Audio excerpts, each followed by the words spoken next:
Assalamualaikum, Sampurasun Baraya Sunda anu di Ajrih simkuring sejak pancakaki heula ieu teh ngenalkeun diri, nepangkeun diri. Simkuring anu ngokolakeun kanal YouTube Sunda ieu wasta Lucky Bahtiar, lahir di Bandung tahun 1868 sasi Agustus, sakola di Bandung, kaleresan tahun 1888 sasi Mei harita teh kedah ngumara ka Banten ka Cilegon gitunya pikeun nyiar Kipayah. Sadugina ka Cilegon aya 3 angen-angen gitunya, aya 3 kahoyong, hoyong nganjang ka 3 tempat. Anu kahiji hoyong nganjang ka Masjid Agung Banten nyaba, anu kadua hoyong ka Lampung, anu katilu hoyong ka Baduy. Alhamdulillah ari ka Masjid Agung Banten mah 2 dinten sabada simkuring aya di Cilegon teh kalaksanakeun da caket di Cilegon ka Serang gitunya Cilami. Minggon payuna alhamdulillah kalaksanakeun nalika tasih libur harita ka Lampung naik kapal laut. Mung bentena mah upami ayeuna gitunya sadugina ka Lampung teh tangtos diupload dah foto-fotona ngalangkungan Facebook, ngalangkungan Instagram, mai kapungkur mah henteu kitu nya teu tiasa gitu. Rada lami heula nembe tiasa ngabagikeun ka dulur-dulur eta ge mangrupi foto-foto anu wujudna print-printan, foto zaman kapungkur gitu. Tau pami ka Baduy ieu teh rada naun heula simkuring. Naun dugi ka 2 tahunan nembe kacumponan tiasa mios ka Baduy nyaeta tahun 1880 sasi Januari. Ngabring harita teh 8 jalmi gitunya. Di Cilegon dugi ka Baduy teh 5 jam. Eta teh teu acan disambung ku mapah gitunya, badarat. Badarat leumpang maksudna sanes badarat ngagunakeun kandaraan. Enjing-enjing ti Cilegon duwi ka ditu teh siang hampir sonten gitu. Ditampi ku Jaro Asrap di Baduy luar. Nya singget carita nama mondok heula di Baduy luar sawengi lajeng enjing-enjingna nembe ka Baduy jero. Ari ka Baduy mah ieu teh memang matak deudeuyeun benten taun payuna tahun 91 mindo simkuring ka Baduy deui. Tahun 92, 93 gitunya ka Baduy deui. Teras dugi ka tahun 2000. Di tahun 2000 mah alatan ku kasibukan gitu janten henteu ka Baduy rada lami. Mung ti tahun 2015 kadienakeun simkuring teh kenging tugas ngalakukeun pembinaan, ngajarankeun pembinaan UMKM di Baduy luar sabudeureunnana gitu sareng sabudeureunnana. Janten rada remen ka Baduyna. Istilah Sunda mah geus siga ulin ka cai gitunya, tunggal sasih ka Baduy. Tah tina simkuring remena ka Baduy janten ieu teh aya katresna, aya kahoyong, pikeun babagi, pikeun ngadongengkeun nyaritakeun pangalaman-pangalaman simkuring. Mugi atuh ieu teh mangfaat pikeun sadayana sareng punten pisan Henteu pisan-pisan kajurung ku simkuring ngaraos ngarti kitu nya, ku simkuring ngaraos nyaho bisa henteu ieu mah leres-leres etu dina babagi. Naon cenah anu bade dibagikeun ku simkuring? Hayu atuh urang sasarengan ngabandungan.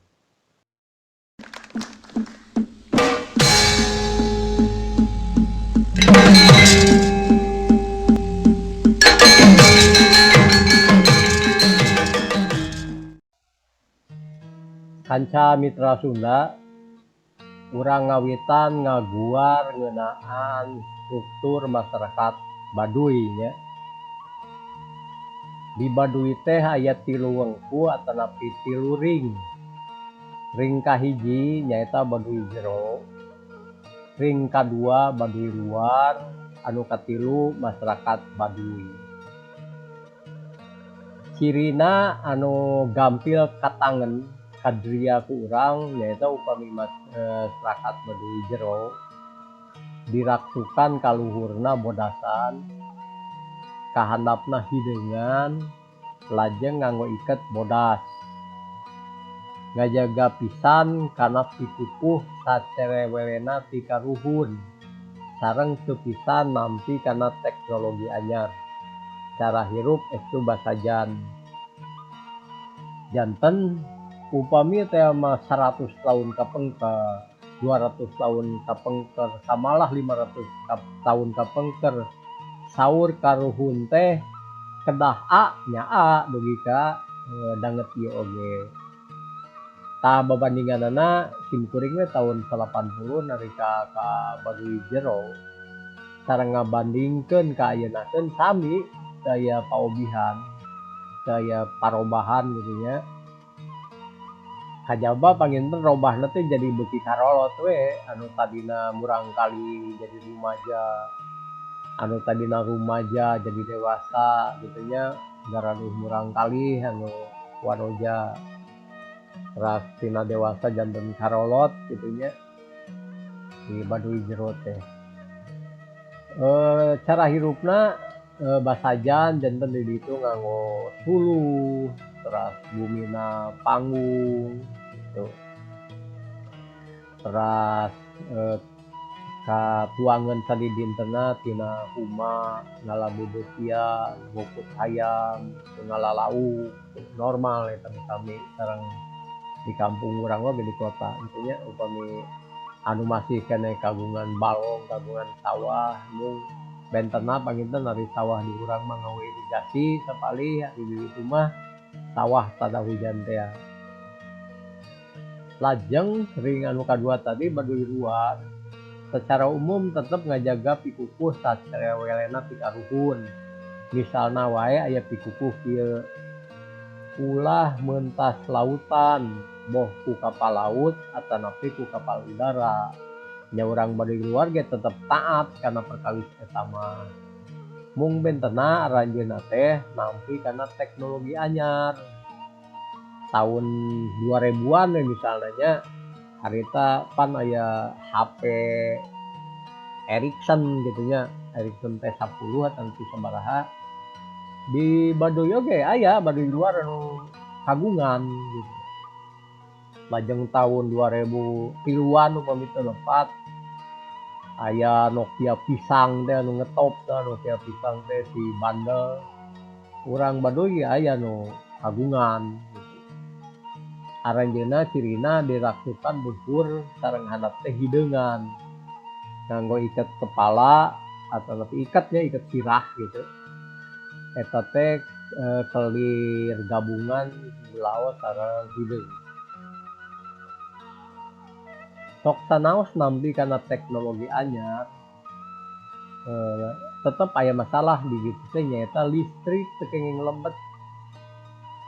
Listrik teu kenging lebet, sami sareng di Baduy jero ngeunaan eta mah sinyal sesah kitu nya. Kalan-kalan mah sanes sesah deui memang teu aya sinyal di ditu teh. Janten kumaha carana upami urang Baduy luar hoyong komunikasi misalna sareng simkuring nu aya di Cirebon. Tah aranjeunna teh ka luar, ka masyarakat non Baduy gitunya ngalangkungan wates di ditu HP-na dicas di ditu HP-na dianggo nelepon saberesna nya wangsul deui gitu ka pakampunganana. Tah naon wae sih anu ngajantenkeun ayana masyarakat Baduy luar janten kieu cariosna. Tiasa wae tadina urang Baduy jero nanging ngalanggar pikukuh boh ngahaja boh henteu gitu. Misalna wae anggap ngahaja ye ku hoyong-hoyongna nganggo HP nya di Baduy jero dianggo gitu. Sekali, dua kali, tilu kali gitu nya. Nya akhirna mah milih we hoyong di luar atau hoyong tetep di jero. Tapi biasana mah kajen keluar gitu umumna mah nya aranjeunna janten Baduy luar. Punten ya ka orang Baduy upami simkuring aya lepat-lepat ieu mah da dongeng Tijang Amir gitu nya. Anu katilu ngeunaan masyarakat Baduy. Tah masyarakat Baduy teh di ring tilu nyaeta masyarakat non Baduy anu aya di sabudeureun wates pakampungan adat janten parantos di luar pakampungan adat. Kahirupanan mah lumrah tiga urang gaduh mobil anu gaduh mobil mah nya nganggo motor gitu nganggo ojek. Teras di luar oge aya Indomaret, di luar oge aya tukang baso sareng sajabina tah cirina teh ieu naon ieu teh disebatna teh tugu gitu nya. Aya tugu di dinya Ciboleger aya seratan ini selamat datang gitu.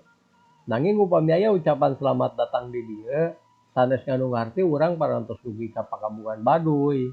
Kedah mapah heula tah 100 meter ka luhur. Kitu wae guaran enteng ngeunaan struktur masyarakat Baduy. Hayu urang sambung ku guaran anu sanesna. Kasimpulan tina guaran anu nembe nyaeta yen urang kanekes teh utamina Baduy jero kalintang pisan nyepengna kana pikukuh kitu nya. Upami saur karuhun 100 200 atanapi 500 tahun kapenggar A nya di kaina oge A gitu nya. Tah janten aya patarosan kieu ieu. Sadidintena urang Baduy teh ngagunakeun basa Sunda Loma anu dipiharti ku urang-urang ayeuna. Kajaba panginten dina dialek atanapi logat kitu nya. Kajaba panginten aya sababaraha reumbuyan kecap anu benten nanging sacara umum mah upami urang Baduy gunem catur sareng urang nyambung gitu. Ayeuna basa Sundana we gitu basa Sundana anu urang cepeng di Baduy jero. Tah upami disambungkeun sareng kuatna aranjeunna nyepeng kana pikukuh. Simkuring teh rada ngaanalisa, rada ngahipotesa yen kapungkur oge ratusan tahun kapengker aranjeunna oge ngagunakeun basa Sunda teh nya basa Sunda ayeuna gitu. Basa Sunda anu diaranggo ku aranjeunna ayeuna. Lebet ka Baduy luar mah panginten parantos lumrah aranjeunna ngagunakeun basa Indonesia. Eta ge ka watesnya upami teh mah basa Indonesiana parantos dirembeuh ku istilah-istilah asing sapertos dikotomi, biologis kitu nya. Spesifikasi sareng sajabinanya aranjeunna oge rada ngawagu gitu. Janten sakali deui simkuring kagungan hipotesa yen basa Sunda anu digunakeun ku urang Baduy jero khususna eta basa Sunda anu tetep henteu robih ti karuhunna ratusan tahun kapungker. Lajeng di dieu kumaha sajarahna ari Baduy kitu nya. Sajarah Baduy teh henteu leupas tina isu burakna Kerajaan Sunda. Kerajaan Sunda anu puseur dayeuhna disebat Pakuan Pajajaran di Bogor kitu nya. Hiji pamendak nyangemkeun nalika Pakuan Pajajaran perang teras kawon duwi ka akhirna tilem carem gitu nya. Si para prajuritna tetapi tentarana ya kabur gitu ya, kabur. Sabagean aya anu dugi ka Gunung Kendeng. Nya anu di Gunung Kendeng ieu akhirna baranahan gaduh anak, gaduh incu, gaduh buyut, sapiri umpi teras kahandap, janten we urang kanekes, janten we urang Baduy. Nanging dina teori anu ieu sakedik aya masalah. Naon masalahna? Hayu urang guar. Hayu urang neraskeun guaran baraya anu pakait sareng basa. Tadi urang parantos ngaguar basa urang Baduy teh nyata basa Sunda loma sakumaha anu dipiwanoh ku urang ayeuna. Tah ieu mah basa Sundana Pajajaran. Pajajaran anu dimaksud tangtos anu di Pakuan anu di Bogor. Kalimahna sapertos kieu. Datangna bancana musuh ganal tambuh sangkane. Prangrang di Buruan Ageng pejah tohaan Ratu Sarendet deung tohaan Ratu Sanghyang. Ieu kalimah teh disodorkeun ka sababaraha jalmi urang Sunda kiwari rada kerung gitu. Naon cenah hartosna gitu. Kajaba panginten kecap pejah. Saya eta mah seueur anu ininga. Nanging upami sagemblengna ngahartoskeun ieu nya tadi teh pada kerung. Upami dihartoskeun ku basa Sunda loma panginten kieu nya. Datangna bancana ti pasukan musuh. Anu teu kanyahoan datangna ti mana. Perang di alun-alun. Gugur tohaan Ratu Sarendet jeung tohaan Ratu Sanghyang. Tau upami kalimahna kitu mah ngagunakeun basa loma Sunda loma sapertos tadi tangtos kiwari seueur anu uningan anu terang kana hartosna ieu kitu nya. Tah ieu kalimah anu kadua tina naskah Bujangga Manik. Bijil aing ti muhara masang wedil 7 kali. Ingna goong brangna gangsa, seahna gendang sarunai. Seok nu kawih tarahan, nu kawih ambah-ambahan. Ieu sami pada kerung gitu. Naon cenah gitu. Upami dihartoskeun ku basa Sunda loma kirang langkung kieu. Bijil kuring ti muhara. Sora bedil 7 kali kadenge maksudna ya ngabeledag 7 kali. Ingna goong brangna gangsa. Kadenge sora goong jeung kadenge brangna gangsa. Ari gangsa teh naon nya perkusi anu sapertos dina drum tah gangsa eta teh. Perkusi kitu nya. Seahna gendang sarunai. Janten kadangu pisan kendang anu ditepak gitu nya. Seok nu kawih tarahan. Kadenge anu kawih ti imah-imah leutik. Maksudna mah imah-imah gubug pengintennya imah-imah alit gitu nya. Nu kawih ambah-ambahan. Anu kawih teh kadenge pisan sorana tarik aweuh-aweuhan gitu ya. Upami dihartoskeun sapertos kitu nganggo basa Sunda loma nya tangtos seueur anu ninga, anu terang, anu kahartos di zaman kiwari. Tah aya deui kalimah katilu, ieu teh kalimah anu digunakeun di zaman Surosowan. Janten zaman Antare antawis burakna Pajajaran sareng ngantepna Karajaan Banten. Kalimahna kieu. Gawe kuta baluarti batak kalawan kawis. hartosna ngawangun benteng anu ngurilingan kota make bata jeung keusik laut, keusik basisir kawis teh. Upami dihartoskeun sapertos kitu nya tadi teh ku basa Sunda loma tangtos seueur anu ngartos kitu kiwari ge. Nah, naon pakaitna sareng urang Baduy jero utamina tadi. Tadi disangemkeun yen urang Baduy jero mah kalintang pisan nyepeng kana pikukuh. Biasa jadi ratusan tahun anu dikukuhkeun ku karuhun teh dianggo ayeuna. Tau upami teh mah leres aranjeunna teh tadina prajurit pakuan pajajaran anu kabur ka Gunung Kendeng.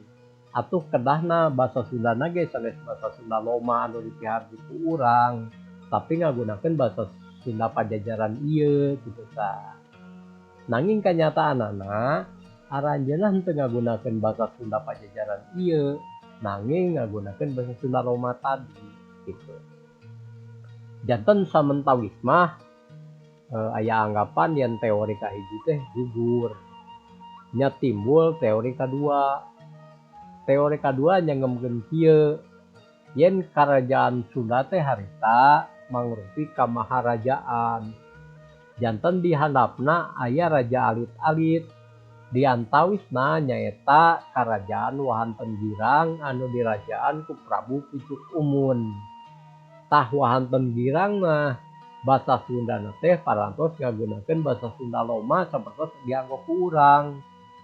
Janten nalika harita pasukan Banten ngarugrug ka Wahanten Girang, lajeng Wahanten Girang teh kawon, rajana kabur, rakyatna burak, ras tentarana kalabur nyalametkeun diri, nya aya anu dugi ka Gunung Kendeng. Di dinya anjeunna bubuara sadayana ngagunakeun basa Sunda anu biasa dianggo di Wahanten Girang sateu acana. Tau upami ngagunakeun teori anu kadua ieu mah langkung kahartos ti teori anu kahiji tadi. Janten urang Baduy teh sanes prajurit ti pakuan pajajaran nanging ti Wahanten Girang. Ngabahas sajarah Baduy tangtos benten nya, sareng ngabahas misalna sajarah Krakatau Steel, sajarah Nurtanio anu jelas dokumena gitu. Janten upami teh mah aya interpretasi, aya spekulasi, aya hipotesa moal seueur teuing gitu nya da dokumena jelas teh. Nanging kumargi Baduy mah sajarahna teh teu aya pisan dokumen-dokumena, janten seueur pisan timbul interpretasi, seueur pisan spekulasi. Ku kituna henteu tiasa urang sacara hideung bodas nyangemkeun teori kahiji pasti salah, teori kadua pasti bener. Janten ieu mah minangka panambih wawasan wae kitu nya, teu pisan-pisan simkuring seja tadi teh ngaguruan atau nepi ngarasa leuwih nyaho sareng sajagina. Saheulanan duwi ka dinya hayu urang teraskeun ku guaran anu salajengna. Pamirsa sadayana, tumali sareng sajarah Baduy tadi aya teori katilu anu langkung ekstrim nya, nyangemkeun yen Baduy mah di zaman Salaka Nagara oge parantos aya. Sabab basa Sunda loma kiwari anu dipake ku urang nyaeta memper-memper caket ka basa Sunda Salaka Nagara kitu tah. Mung da ieu ge teori kitu nya, teori atau nepi pamanggih anu sifatna praduga atau nepi hipotesa gitu nya. Janten teu acan puguh leres sareng salahna. Tah ayeuna upami teh mah ditarik ka zaman Tarumanagara sabada Salaka Nagara, aya prasasti batu tulis kitu nya dina zaman Raja Purnawarman. Anu digunakeunana nyaeta basa Sanskerta janten sanes bahasa Sunda gitu. Bahasa India kuno pangintinya Sanskerta teh hapunten upami simkuring lepat. Nanging da eta mah prasasti anu dikaluarkeun ku Purnawarman turunan India. Sadidinten mah rakyat Tarumanagara oge sami sareng rakyat Sarakanagara ngaggunakeun basa Roma gitu.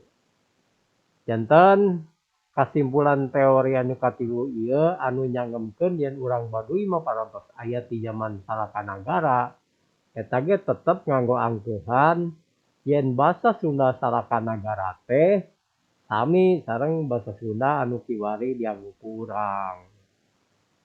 Nya wates samina teh tangtos dina kecap-kecap anu tinangtu aya kecap Sundana. Misalna wae cau gitu nya. Di zaman Sarakanagara oge cau mah cau we gitu. Kumargi di zaman Sarakanagara teu acan aya komputer, nya basa Sunda ayeuna aya komputer margi nyerep tina basa deungeun, basa teknologi gitu nya. Teu kalebet kana basa Sunda asli ieu mah. Nanging basa serepan tea. Pamirsa wargi Sunda sadayana sakali deui anu namina teori kahiji, kadua, katilu atawa nepi pamendak kahiji, pamendak kadua, pamendak katilu sadayana oge peryogi pembuktian anu langkung akademis gitu nya. Duwi ka ayeuna teu acan aya para ahli anu dugi kana kasimpulan anu paling leres nyaeta teori anu ieu teu acan gitu. Kumargi tadi tea dipaluruh prasastina teu acan kapendak pangintunya dipaluruh dokumen-dokumen heubeul sapertos seratan-seratan dina rontal sareng sajabina oge teu aya nya akhirna teori tinggal teori anu wallahu alam bisawab mana anu leres mana anu lepat. Tah sakitu heula guaran simkuring guaran enteng ngeunaan Baduy. Mangke dina guaran-guaran salajengna urang guar kumaha kahirupan Baduy ku zaman kiwari utamina Baduy anu gampil ku urang di jugjug nyaeta Baduy luar. Sakitu heula kadang kanca mitra Sunda sadayana hapunten deui ti simkuring. Wabillahi taufik wal hidayah. Wassalamualaikum sampurasun.